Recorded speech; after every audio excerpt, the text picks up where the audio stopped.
Hello and welcome to the Billion Dollar Broker Podcast. My name is Ross Le Quesne. I'm bringing my 25 years industry experience together with leading experts around the globe to give you the insights on how to live a better life and grow a profitable mortgage broking business that you are proud of. Welcome to another episode of the Billion Dollar Broker Podcast. Today, we've got a great friend, an amazing guest, Munzurul Khan from KHI Partners. He's been an accountant for many, many years. He's worked for a number of the big four, including PwC and BDO back in the day. And he's been running his practice for about the last, how many years are we up to, Munzurul? 16 years. 16 years. And his business has just grown from strength to strength. We met a long time ago now, probably about 13 or 14 years ago, I'm going to guess, something like that, Munzurul, and we were introduced by a mutual client. And I think from day one, we really hit it off well.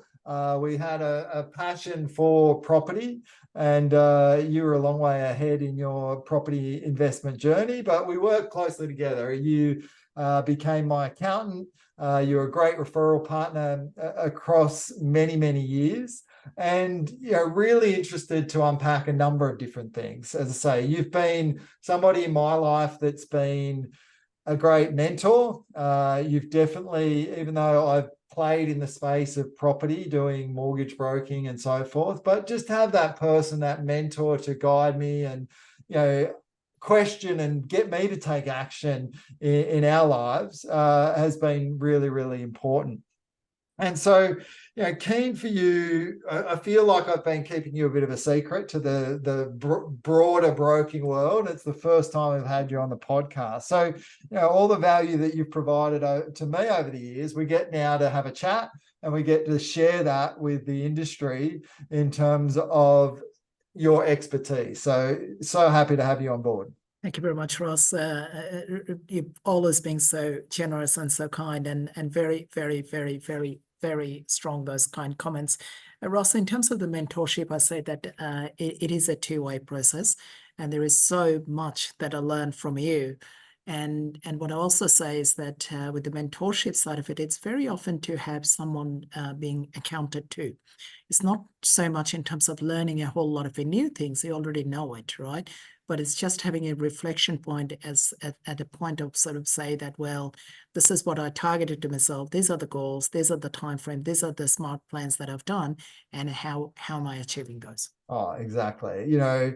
Your philosophy in your business, and you have it as your tagline, and it's, really about contributing to somebody's life, and you sort of keep that foremost. And I know, whatever I've been through in my ups and downs, you've always contributed to my life. So talk to me a little bit about that philosophy, and how long ago did that sort of get started within your business? Thank you. Well, I started the practice about 16 years ago now, right? And 16 years ago when I sort of started is that I said that, well, how do I start?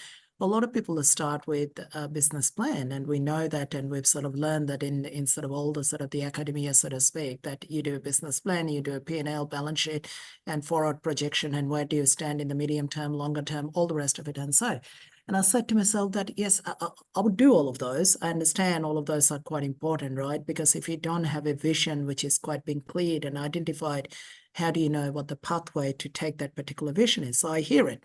But I said to myself that would it not be lovely to start with, rather than a business plan, a plan of ethics, and a plan of ethics and a plan of values. And plan of ethics and values are the things that I really would like to live with. And where this whole concept coming in is Australia being a lucky country, right? And I was born in Bangladesh, came over to Australia in 1993 with my parents. And I was being told Australia is a lucky country. And I was like, what does that mean? And I've sort of seen it firsthand that how lucky Australia is, and in so many different ways, the immigrants, the new people, that they get so many different level of support from many, many, many different ways, right? We speak about discrimination, we speak about various different things. I haven't faced any of those. I was at a school, I was at a university, and I was everywhere. My experience was incredibly receiving is the word, and receiving in the sense that it's the community, it's the society, everything in so many different ways I've received it. And to give you just one quick example is that when we came to Australia, we only had 2,000 Australian dollars. And we didn't have any furniture, we didn't have anything else, and we lived in Salvation Foundation's furniture in day one, right? And those furnitures, when we received in day one, the question came into my mind is that how does that come in? Who pays for it, right? And how does that sort of the cycle of sort of the economy sort of runs? And this is back in 1993. I was 16 years old, and I said to myself, would it not be lovely for me to try to be on the other side of the spectrum in one day and see whether I can contribute as opposed to being the recipient? Today, I'm the recipient, and I would love to be in contributing. So 16 years ago, when I started the practice, I said, let's start with that concept of contributing to your life. And contributing to your life is what I would love to learn by myself. And I would love to learn and relearn and relearn. What does that mean? A component of that contribution to me is genuinity and being genuine, right? And I say that very often to some of the younger people, say that work on yourself, work on myself, work on all of us individually. How do we become more and more and more genuine? It's not so much pretending to be genuine. It's not being genuine for a moment. It's living a life of being genuine on an ongoing basis, consistent and persistent basis forever. Because the whole view is that everyone is intelligent. And if one wants to try to do something a little bit out of, I suppose, is that you get found out. The relationship is all about trust, and the relationship is all about lifelong. It is a relationship, not a transaction, and it's a lifelong, right? And the only way one can maintain that bit of the lifelong relationship is a pure, genuine and genuinity. So it started with that concept, right? Saying that if Australia being a lucky country, if I work on myself, saying that how do I become more and more genuine? And if I genuinely try to help everyone, then you know what, in theory, my practice, my business will look after itself. So that's the concept that I started with. And good Lord, I look back and I sort of say it has given in so many different ways. You and I, we're friends for years, right? We have no statutory contract, no level of written engagement, and same as all my clients, right? There is no sort of statutory contract as such. Our contract is the human bond. That is, I do all the best that I can. Doesn't mean we're perfect. We make errors and we learn from it and we rectify it. We take full responsibility. And when you do all of those different things, you know what? Australia is a beautiful country. It is purely is a lucky country. Oh, amazing. And, you know, Munzurul has created, you know, a fantastic business. And I think it, you know, in terms of turnover, what are you up to now across your whole group at the moment? This year, our projection is 15 mil, and that's sort of within the practice side of it. And we still are at such a growth stage. And our last year, what we had, the numbers, and this year's numbers, our group budget is 50% increase. And I said, that's crazy, right? But that's what the individual partners have given myself the group budget. So far only in November. So we still got a few more months to get, but we seem to be okay so far. Exactly right. So on track for 15 million in revenue for this year. And knowing Munzurul for all the years that I have, he does very little or no external marketing, right? A lot of the business growth has come from a referral base, and it has come from word of mouth because of the ethos of contributing to your life. It then just grows, and by doing the right thing by others, people hear, people understand. And I think for me, whilst we worked closely together, one of your sort of promises to me while we sort of worked together in our referral relationship is I wouldn't go into mortgage broking. And you held that up until the day that I sort of left mortgage broking. I know you do have a mortgage arm to your business now. And, so talk to us about the overall structure of your business at the moment. Just give us of that sort of 15 million revenue, just break it down in terms of, what are the different services that you provide and how is your business structured? Yeah, so we provide 5 services. Accounting is what we started with, and then we moved into financial planning, bookkeeping, law, and now we do mortgage as well for the last couple of years, 2, 3, 4 years that we've been doing mortgages. So all those different 5 services that we do, and you're right, we actually do not have any advertisement. And this sort of until very recently that there's couple of sort of the open wall that a couple of my partners sort of doing. But fundamentally, we've got absolutely no level of advertisement for years and years and years and years, that everything came in as a word of mouth. And many of our clients, we can sort of track back of sort of 4, 5, 6 generation. And what that means is not so much the physical generation, is someone else sort of recommended one client, that person recommended a different client, that person recommended a different client, that person recommended a different client. And I always use that analogy saying that, well, if we were not to do the right thing right at the beginning of it, we would not be having that chain of sort of the clients along the way to sort of get there, right? So I look back, your and my relationship came in from this beautiful lady, Mariana, right? Mariana Patchett was our mutual client. Mariana provided us the detail. Mariana came in from a bias agency group called Right Group, as you and I used to go all the time, right? Right Group came in from a gentleman, Victor Kumar, and Victor Kumar came in from a gentleman, Paul Meehan, who's a lawyer. Right, Paul initially introduced to Victor, Victor introduced to Right Group introduced to Mariana, Mariana introduced both of us together, and we are here together, right? And the beauty of it is that those sort of things, you can't plan too much in advance. No. What you do is that you do your very best and say that, how do I do my absolute very best from the absolute genuinity and the bottom of my heart, and things have a funny way of sort of working out. So 5 practices we have, 5 level of services. We've got 20 partners at the moment, and we've been spread quite a bit in New South Wales. We've started in Queensland. We've got a back office in Philippines as well, and a few other things that we're sort of planning. So we quite easily look after 15,000 plus clients, and the beauty of that sort of a multidisciplinary service is not so much a one-stop shop as such, but it's sort of having all the different level of services that we provide. And we say to all of our clients that we don't sell any service. We just let them know that these are all the services are there. And we let them know very, very loud and clear the whole abundance mindset. So I say mortgage broking as an example, Ross. I look after many mortgage brokers. Quite easily, I probably look after about 30 plus mortgage brokers. And every one of those mortgage brokers, they all know that we've got our own mortgage broking arm. But what we have a gentleman's handshake, and that to me is much more than any contract, is to say that anyone coming in from a mortgage broking arm, we would never, ever try to take that client. That goes back to the client. As a matter of fact, any client that we sit down, is that any service that we have outside, let's say accounting, we ask the question that, well, you need finance. Is there, I don't even say that we've got a finance arm. We sort of say that, is there any mortgage broker that you have from your end that you reasonably comfortable? And if you are, we're very willing to work with your mortgage broker. And very often the client may say, you know what, I've got this Joe bloke and Joe is pretty good. And we said, beautiful, let's work with Joe and let's help out Joe and see how we do it. Only when clients sort of says, Munzurul, I'm not comfortable with my mortgage broker, I would love to get a new referral. That's where we sort of say that, well, we've got a couple of mortgage brokers in-house, and if you wish to, one can sit down and have a look through. So that's the sort of the concept. And with that concept, what it does is that when you have that sort of almost that abundance mindset, right, and say that it doesn't need to be.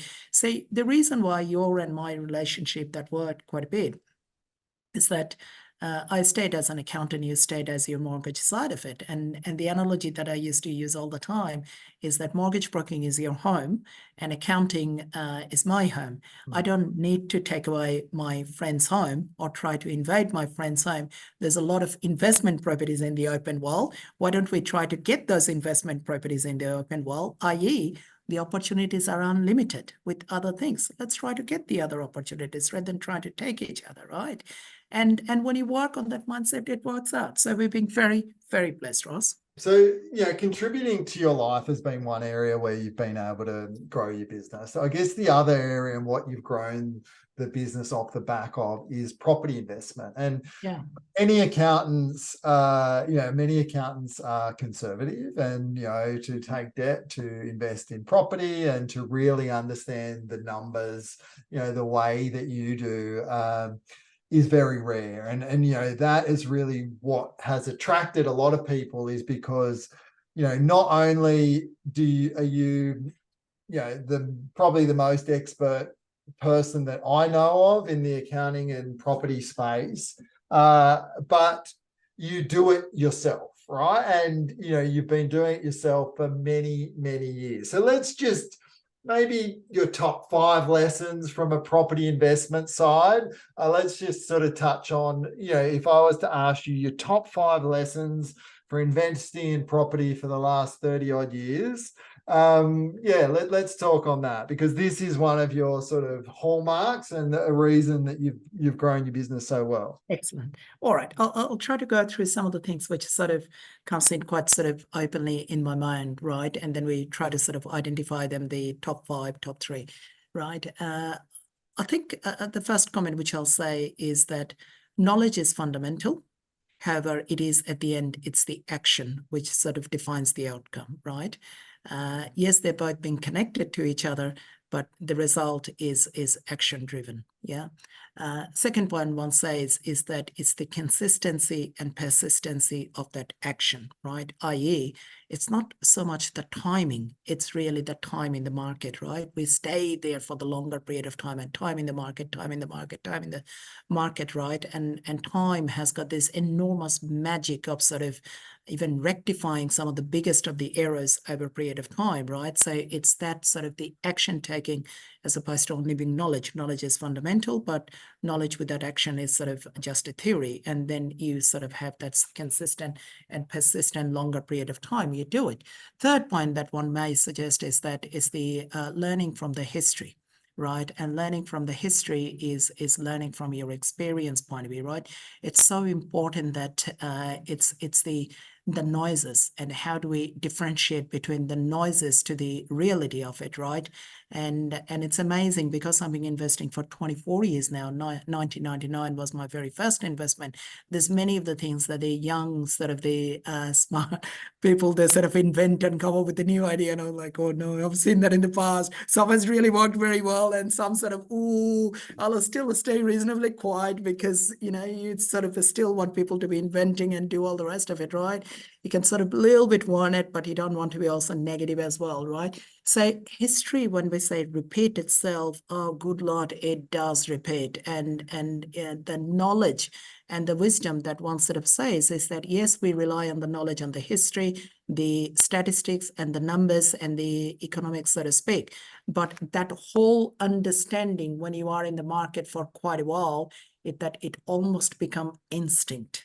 And it's so hard to sort of explain in between just having that sort of the academic knowledge, theoretical knowledge, and that sort of knowledge being embedded into yourself, that somehow your brain connects to all of those. From the history side of it, it, you sense it, and you sort of say, yes, I've got some numbers behind it to back to it, right? And then you sort of say that, well, number 4, if I may, is that you say you got to have the right team. No one is an absolute expert on every single field, and you can't be an absolute expert, but you still need to know enough on number of fields so that you can ask the right question to the experts in terms of getting all of those. Like you and I, we know that when we first got engaged through Mariana, is that I had a certain number of properties, and I was stuck with that sort of properties at that stage. I was not moving anymore. And then as soon as I got engaged with yourself, and then you sort of started looking through all the financial, and you said, hang on, this can be seen on this way, this can be seen on this way, this can be seen on this way, this can be seen on this way. All of a sudden, my world sort of opened. And the number of properties that I had, my number of properties effectively tripled, purely on the basis of you to look through the finance and funding in different way. So what I've learned in here, number of things, is that I've learned the value of having the right team. I've learned the value of the right member on the team, right? It's not all about the member to have the right technical knowledge. It's important, but the member to also have the right level of emotional aptitude in terms of understanding what your goals and objectives are and to work through in there. Equally, what I've learned is for one to have enough level of knowledge to not so much challenge, just to instigate some of the things, right? So our 3 mortgage broking arm as an example, that we sit down and we sort of challenge each other quite a bit.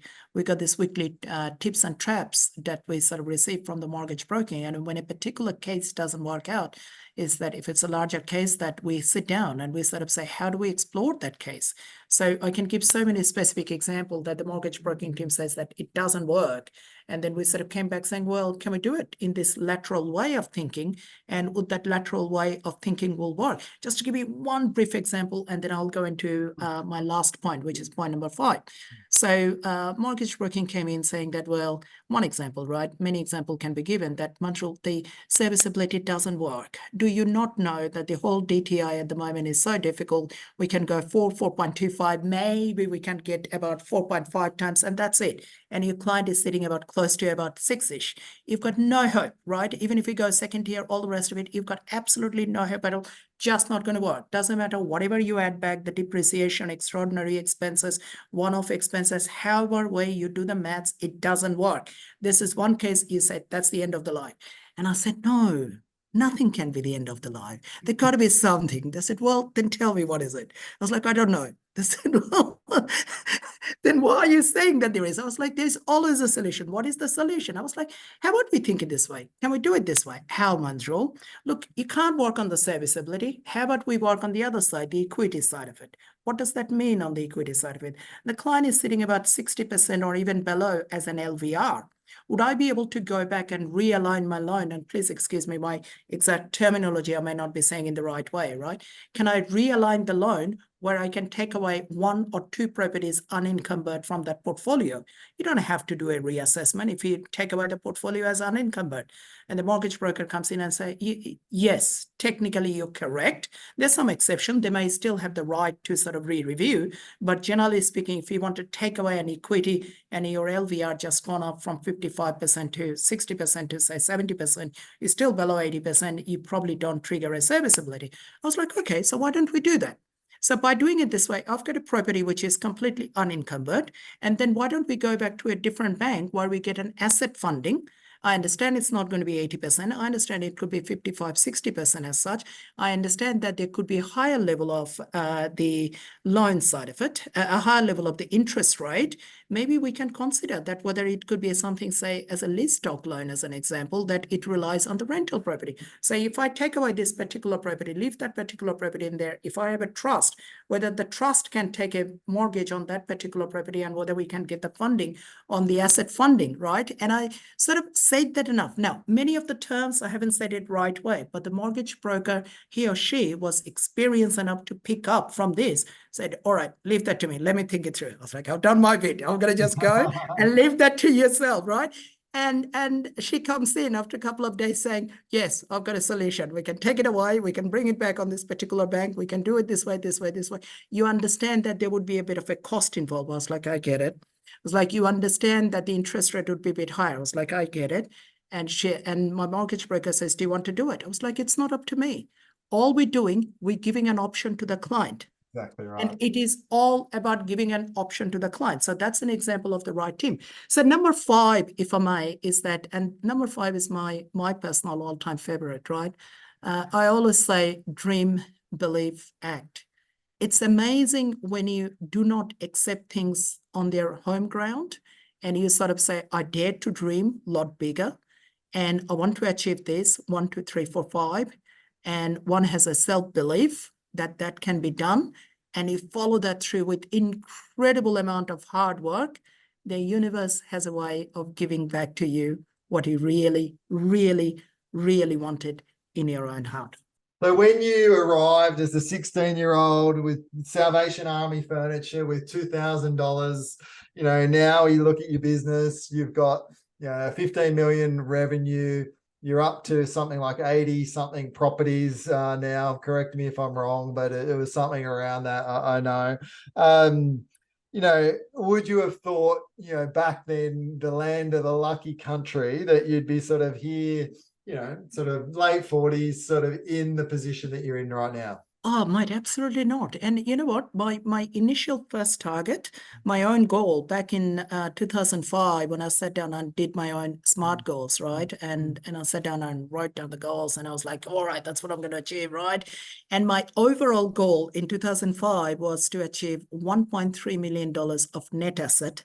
Mind you, this is 2005, so the money used to go a lot bigger, right? But still, $1.3 million net asset. And why that budget was? The budget was that I used to be living in Ingleburn in those days, and houses, 3-bedroom, 4-bedroom houses, right, in Ingleburn would be about 300,000.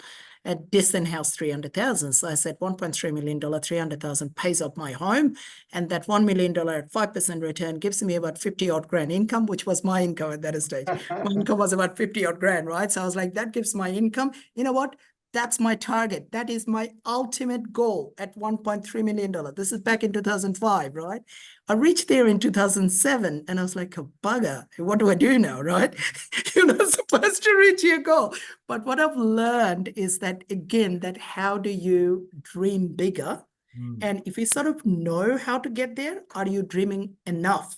Yes, you still got to have a sense of practicality. Yes, you still need to really provide the strategies, and you got to work it through. But how do you dream? So no, mate, in the wildest of the wildest imagination, I did not imagine anywhere near to it. So the point which I learned from it, Ross, is that very often, many of us, we undercut ourselves, undercut with our own goals and undercut with our own dream.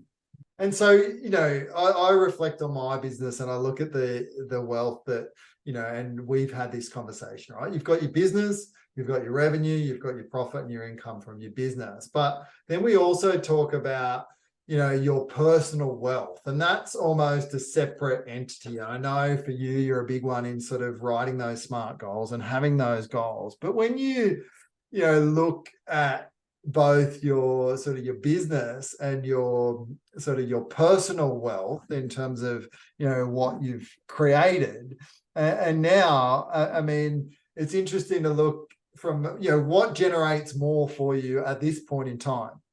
I'm really glad that you asked that question. Ross, number of properties in a way means nothing, right? And very often is that when people sort of defines number of property, is it title? Is it, lettings and all the rest of it? The number that you said, my lettings are higher, my title is a lot lesser, because I could very, very easily have, say, 4-6 properties in one title with sort of a block of units as such. Now, if I look back into it, I always said to myself that business is a harsh way of saying it, but I said to myself, business, I would see that as a cash flow, whereas the investments is what I would see as a lifelong retirement in longer period of time. And the reason I say that, the business, yes, there is a scalability point, there is a delegation point, there is an corporate governance point, and there's many other points that one can say that a business can still be a self-sustaining. It can be. But at the same time, is that when we look at Steve Jobs and we say that there was only one Steve Jobs, right? And yes, Apple is still running and doing very well, but whether Steve Jobs was Steve Jobs, right? So business still remains on that one individual and that key person and the time that you sort of invest. Whereas the investment in the property world is that there is just so much autonomy to it. Yes, you still need to manage it and maintain it, and you do that, but there is just so much autonomy. So I always plan to myself my retirement goal on the basis of investment properties outside the businesses. And when I set up that goal back in 2005, and I sort of look back and I say that probably a number of years ago now that I've sort of reached into that goal, right? So it does work.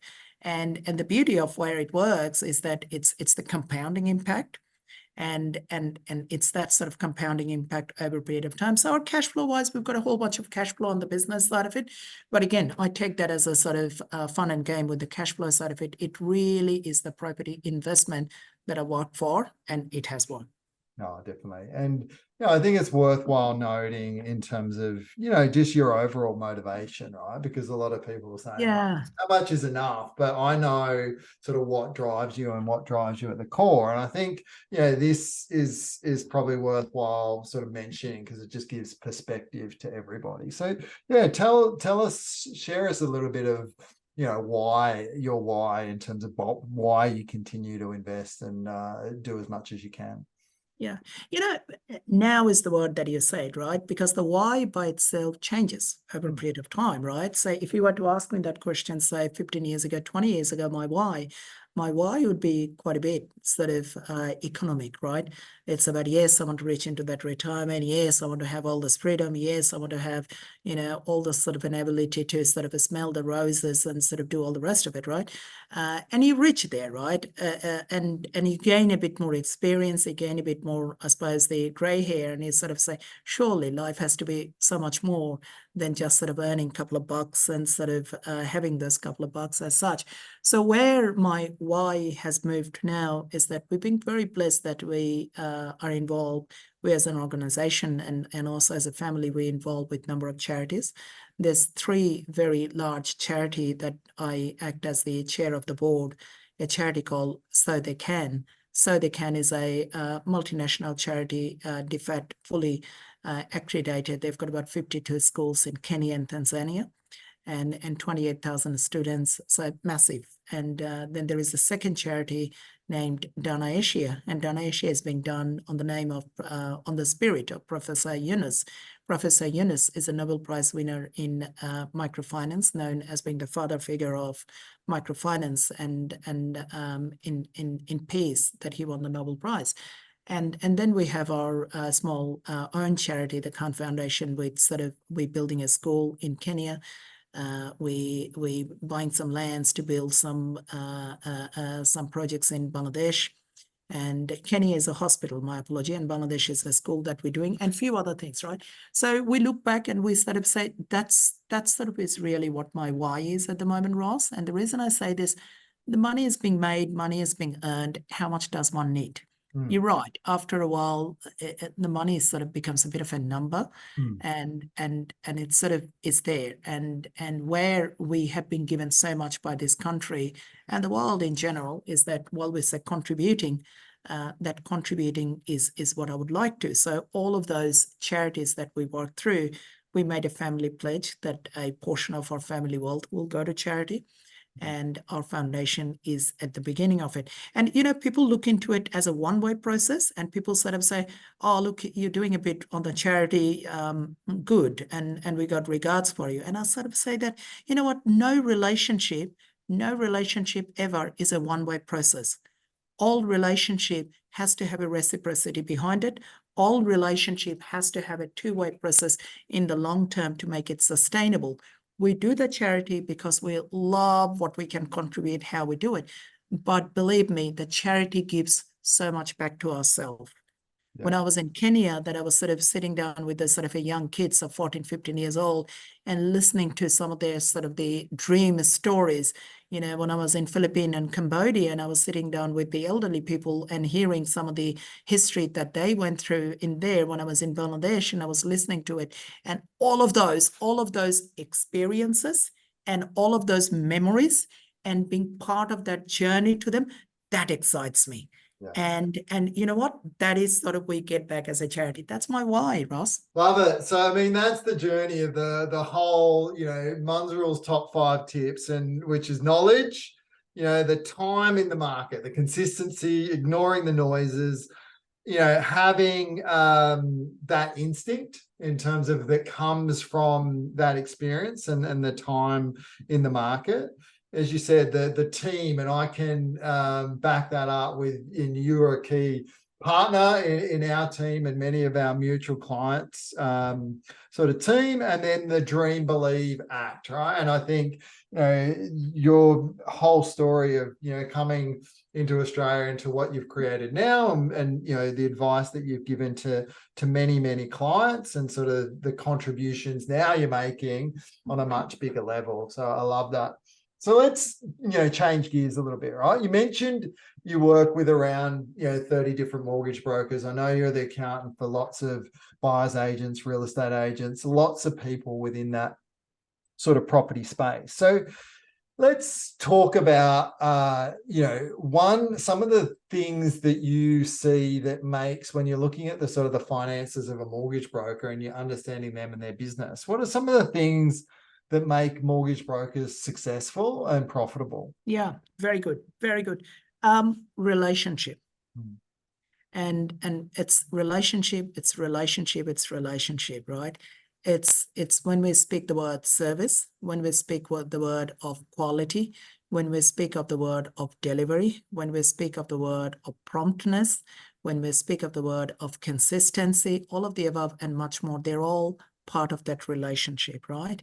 And that's fundamental, that anyone that you come in is that if the mindset sort of becomes that, okay, so I'm meeting Jenny Galliot, and I would like to have Jenny as my client for next 40 years. And what do I do to maintain that relationship of next 40 years? The only way I can do it is that I consistently provide the right level of service. I listen to Jenny on an ongoing basis. I learn, develop, and grow as Jenny learns, develop, and grows without having any level of prejudice. What that means, no one solution to it. What is right in Jenny's circumstances, that is the right solution to Jenny. And what is right to Jenny may very well not be right to Michael. And what's right to Michael may very well not be right to John. It's about having that level of, I suppose, flexibility and adaptability in terms of where it is, right? So that's a right mortgage broker, the first comment which I say. Second comment which I say, knowledge, right? Knowledge. Learn, right? I'm learning on a daily basis. I sit down with my client and clients sort of, I always say this, there's an open book to all my clients. Challenge me with absolutely everything. No promise that I would know all the answers. And more I don't, more I would love it. Right. And many of my clients, they do. It's like, Munzurul, I've heard this from there. I've heard this from there. I've heard this from there. Whenever you get that instigation that I've heard it, go and do a bit of a research, learn it on your own. You know, that old saying from Bill Gates is that even now, Bill Gates sort of says that you got to give yourself ideally about 15 hours per week. And that 15 hours per week is your me time, your own study time, right? It sounds like an awful amount of time that one were to give, but that's what he does, right? And that's what he sort of gives. And he uses that analogy. In the modern world, we can be very busy, but how do we still sort of stay unbusy, so to speak, so we can work on the business as opposed to all the time? So relationship to me is number one, fundamental. Knowledge to me is number two, fundamental, right? Where is the knowledge coming in? Different level. So one is, as a mortgage broker, is that one got to really know the product knowledge. The challenge with the product knowledge is that there's just so much wide and varied and depth and gravity. How do you know all of those product knowledge? But you got to somehow still know it enough. So when something comes in, it triggers and you go out there and do a research. You don't need to know in greatest of the depth. You just need to know it sort of exists with the mortgage, right? That's sort of a one component of the knowledge. The second component of that knowledge is also on the boundary of the relationship, right? When you present that, what I've found with the right mortgage broker in our group, as an example, there's a couple of mortgage brokers, they're doing so well. And we found that many of their lending are relationship-based lending. And the relationship-based lending is that it's not just sort of tick a box, it is working through. It's more about discussion of it, right? Because the lending is so much more. It's about that character. It's about that storytelling. And having that storytelling, you know, the old dine and wine. And that old dine and wine that we say doesn't need to be dine and wine for the wrong reason. Invite some of those BDMs, right? Sit down with the BDM, go into the lunch and the breakfast and the coffee, because there's so much that you would be learning from that BDM when you are in there. And when you go into the lunch and the breakfast and the coffee, when the BDM has those 10 people that they can speak on, allocate, who would be coming in first in the mind? The person who contributed most in that mind, right? So you do that. So all of those things that I've seen with the mortgage brokers, that when they do it, that it really works. The other thing what I've seen, interestingly, is that mortgage brokers, when we speak about the business plan, is to stay reasonably clear which path of the mortgage broking that one wishes to go, right? Because very often the mortgage brokers, they sort of go everywhere, right? And there's so many different elements of the mortgage broking. You may wish to specialize, saying, I'm only going to be doing mom and dad, first-time buyers, maybe one or two investment properties. You might go all the way on the other side, saying that that's not for me. I'm going to be doing all of those clients which has got 6, 8, 10 plus properties. You might say, I only look after the commercial level of the funding. You might say, I only look into the asset funding as such. right? You may say, I only look after this, I've got this mortgage broker who only does the foreign investors. And good Lord, I've learned from this sort of the mortgage broker of the foreign investor, some of the specific products that only for the foreign investors that we don't get to see on day-to-day basis.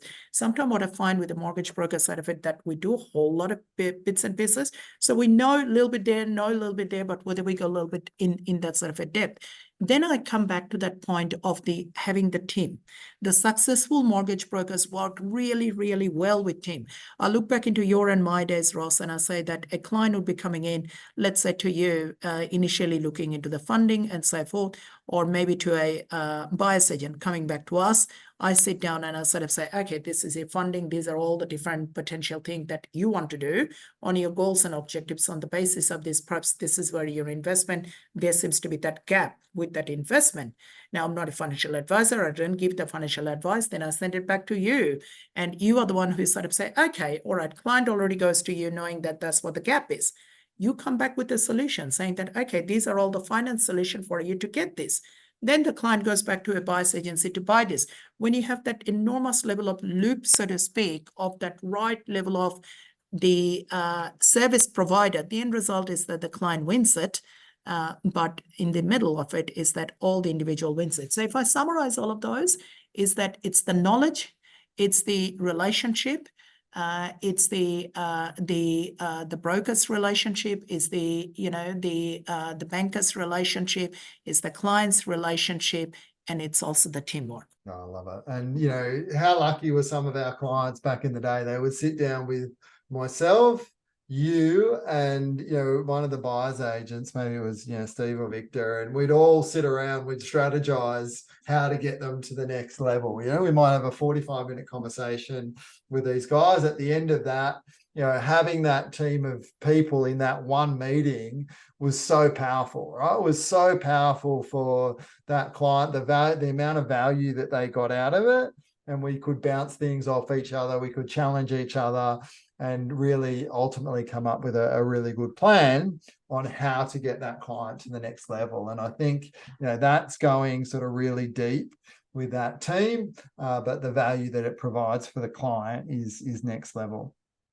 So, you've recently, talking about your sort of knowledge and education, you took a huge amount of time where you actually traveled with a number of businesses, and I think Macquarie Bank was sort of instigated, where you were lucky enough to travel with a group of businesses to the US recently. And we had a conversation because I was fascinated to pick your brain in terms of the learning. So we sat down for about an hour after you sort of got back and spoke on a number of areas. And one of the things that came out of this discussion, and you can expand on it, is that I was fascinated with, but is important for different businesses looking at scaling, was the fact that your multiple of the value of your business can potentially increase if you increase the number of services that you provide. So do you want to talk to that point a little bit and expand what you learned when you're over there in the States? Yeah, no, absolutely, Matt. Thank you. What I've learned is that all individual businesses, they've got a certain sort of a back of the envelope sort of rule of thumb sort of evaluation process, right? Any industries that you always start saying 3.5 times of the EBITDA, earning before interest, depreciation, amortization, you get a multiplier of 3.5 times. That's the valuation of the business, right? Now, there are exceptions to it. Mortgage broking, as an example, rather than going through the net profit, you may go into the trial, the annual trial that sort of comes in, and a multiplier of that trial. Accounting practices, sometimes you go into the top line and a multiplier, and sometimes you go into the valuation. Financial planning practices, as an example, you go into the top line revenue, because they're again sort of a trial based, and the trial based that you get a certain level of multiplier. Your lawyers, as an example, the bottom line profit, you take a multiplier. So all are different, but they all have a multiplier, right? But what I've really learned with a lot of fascination is that we speak about that multidisciplinary service. Now, I always sort of say that, well, my learning of the multidisciplinary service coming back from PwC, some of the larger practices where they've got all of those different facets of the services, and they all are sort of justified saying that when there is a multiple touch point to a particular client, the longevity of that client sort of increases, simply because that it doesn't rely on just that one individual as such. It's got 4 or 5 relationships. So the relationship is a lot deeper. And what I was being told over the years is that there is a value to it, right? And then sort of when I started my practice, we grew into multidiscipline, and I said, yeah, there is a value, right? So if someone becoming only an accounting client, let's say you charge a certain fee, is that if we're doing the law on this particular client, every time they're buying properties, we've got a bit more fee. When we're doing the financial planning, there could be a bit. When we're doing the mortgage, there could be a bit. So the same client, they actually need 4 or 5 services. It's just that we're bringing those 4 and 5 services in-house. By doing it this way, our fee sort of increases. And you know what? Client also love it, right? Because the clients sort of have that convenience of sort of a one place where, let's say, I as an accountant is to say, Munzurul, you just hand over those information to your financial planner. I don't need to go through that exercise. You hand that over to your lawyer as such. So there is definitely a sort of a synergy, so to speak. But in US was the first time is that where the penny sort of dropped, in the sense that it was being quantified. And what they quantified is that we as an accounting practice, a mortgage broking, any financial service, you get about 3.5 times sort of a bottom line profit as a multiplier as your overall business value. So you've got $1 million, and let's say your bottom line profit is 300,000, then your valuation would be, on that example, would be about $1 million. Yeah. But where the multidisciplinary service, what it does, it increases the multiplier a lot higher. Rather than having 3.5 times, it becomes 6 to 7 times. And the reason why it is becomes 6 to 7 times is purely because of a lot more services that you can. So that example of $1 million with $300,000 profit, the valuation rather than being $1 million, it sort of becomes a $2 million valuation. So one of the things which we're encouraged is to say, if you look into an M&A, if you've got a multidisciplinary service, your M&A should be, how do you take a sole practitioner and add that away into the multidisciplinary service?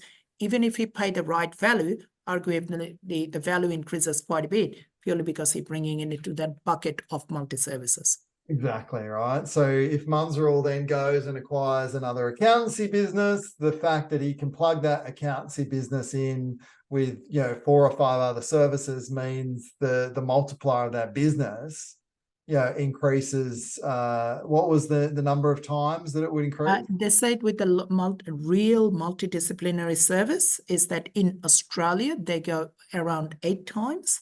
And sort of the ones which are not as good, perhaps about 7 times. US seems to be a lot more assertive. They go about 10 times multiplier, Wow. right? US, but in Australia, definitely up to about 8 times if the service is good. All right. So potentially, close to tripling the value of that business. So, it's like buying a property, for really 33% of its value, right? And then knowing that, hey, by renovating it, by adding a couple of services to it, I can, almost triple the value of the business. It's really an interesting, phenomenon.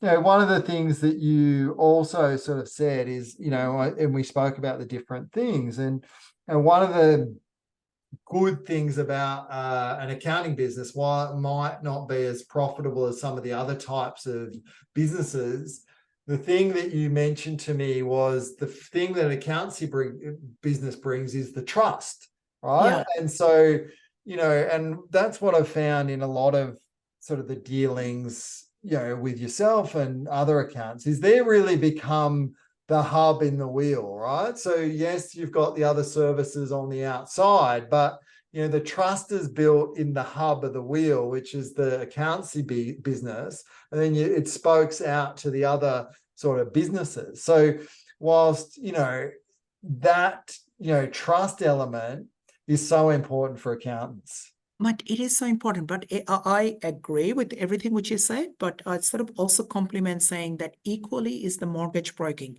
The equal conversation I have all the time with my clients saying that, okay, you've got this many properties, 4 properties, you want to go into 5 or 6 properties, that's what you need to do. Now I can give you all the structure. I can give you all the tax behind it. I can give you all the risk mitigation behind it. I can give you a pathway of getting the most efficient tax strategies, all the rest of it, asset protection, tax planning, retirement succession planning, estate planning, insurance, all of the above that one can discuss. However, without the funding, and that is where the mortgage brokers comes in, without the funding, everything is still a theory, because you cannot go from here to here without that level of the funding. So while the accountant sort of brings in that trust, mortgage broker are so fundamental in terms of achieving that goal. And the beauty of it is that when accountant and mortgage broker, they work together as a team. That's where that sort of that real inherent trust of the accountant, because the accountant knows all the credit card details, personal accounts, date of birth, kid's name, everything. These are required as part of it, right? We see your bank statement, 12 months, every transaction. So the trust naturally gets built. But this is where the right accountant brings in the right mortgage broker, saying that let's take us into that journey, because without your expertise, it's not there. I love that you mentioned journey, and because this is what I speak and I challenge a lot of my clients and people about not being transactional, about thinking long term. And they're saying, well, why do we really want to understand the client's goals because we're not qualified to give it financial advice? And my sort of response to that is, yes, I understand you're not allowed to give financial advice, but you are the vehicle that takes people on that journey from where they want to go to be able to reach their goals. So how can you provide the best credit advice? And under bid, we need to provide the best credit advice. If you don't understand where someone's going on their journey, if you don't understand what their end goal is, and finance is that important vehicle that gets people from A to B, right? It's not the goal, but it's the vehicle that gets them there, right? So by understanding that, and as you say, working alongside professionals like yourself and accountants to say, okay, well, this is where the client needs to go. We need to get them the vehicle that allows that. How are we going to get them the vehicle? What's the solution to get that? Same as if I'm towing my caravan from here across a desert. I'm not going to, go with your little V-dub. I need a vehicle that's going to get us there, right? And so it's the same as what you said in terms of coming up with the right solution for the client, is providing that vehicle that's going to get them on there to reach their goals and get them from A to B. And I love that you sort of mentioned that. What makes someone extraordinary as opposed to someone who's being very, very good? What makes a mortgage broker an extraordinary mortgage broker, an accountant an extraordinary, and all the rest of it, right? And I think it's that ability to not only listen with empathy and listen with complete level of understanding. It's a storytelling. Success is a part of a storytelling. Everything is a storytelling. Mortgage broking, to me, with all due respect, I say, yes, of course, there is a science, numbers, and all the rest of it. But it really, at the end, is a storytelling, right? Because we had a recent case, as an example. Everything works out, right? And the bank sort of came in and bank says denied. And we were Shambagu, right? Went back to the bank, say, what do you mean? It all works out. Bank says, I know, everything works out. We've got few internal bit of the information. We're not comfortable to do business with this particular client and we'll say denied. But numbers wise, it all works out, right? So it is that storytelling which makes someone extraordinary. And part of that is storytelling. You got to listen to understand the client, to tell the story. I love it. I think we're coming up to the hour, so I want to sort of wrap things up. I normally, ask a question, right? If a mortgage broker was coming to you and saying, Munzurul, I really want to scale, I really want to take my business to the next level, and you could just give them one piece of advice, what would that advice be? Strong team building. And we spoke about it quite a bit today. It's a strong team building. Work on mutual scaling as opposed to only considering the individual scaling. Let everyone else to scale as you are becoming part of that group of scaling. When there are 5 providers, when you add away 2 times 5, it's not 10. Make it 15, make it 20. And that extra 5 and extra 10, when you share that within 5, that's what the scaling is. Definitely. And this is not the first time that I've heard this. Munzurul and I used to say, when we get together, it's not just 1 + 1, right? It's a multiplier, and the two of us together in terms of some of the things that we've created and some of the people that we've helped is definitely a multiplier effect. And again, add a few more of our sort of partners that we've worked closely along. And again, it's been exponential. So, again, this is a chance for me to thank you publicly, because, again, the impact that you've had on my life has been next level. I'm glad we've been able to sort of share just a little bit. As I mentioned before we started this, we could probably talk for 15 hours and still provide amazing value, but we've had to sort of limit it. But I will definitely get you back on, and we'll explore some other things. So thanks again, Munzurul. Thank you very much. Thank you very much. Thank you, Ross. Thank you for all the friendship. Thank you. Thank you. Definitely. And that's one of the things I often talk about, whilst my mortgage broking businesses, ended, it's the relationships that stay on. And Munzurul is one of my best friends. And I'm happy to have him still in my life, even though the broking business isn't there anymore. So, this has been another episode of the $1 Billion Broker. There's a couple of ways if you want to stay in contact. One, subscribe to the podcast on your favorite podcast channel, whether that be Apple or Spotify. Join our Facebook group, the $1 Billion Broker for Mortgage Brokers, or reach out. Go to billiondollar.broker.com.au and fill out the contact us if you're interested in joining one of our coaching programs and being personally coached by myself. Reach out and I'd love to help you. Until next time, we'll see you soon.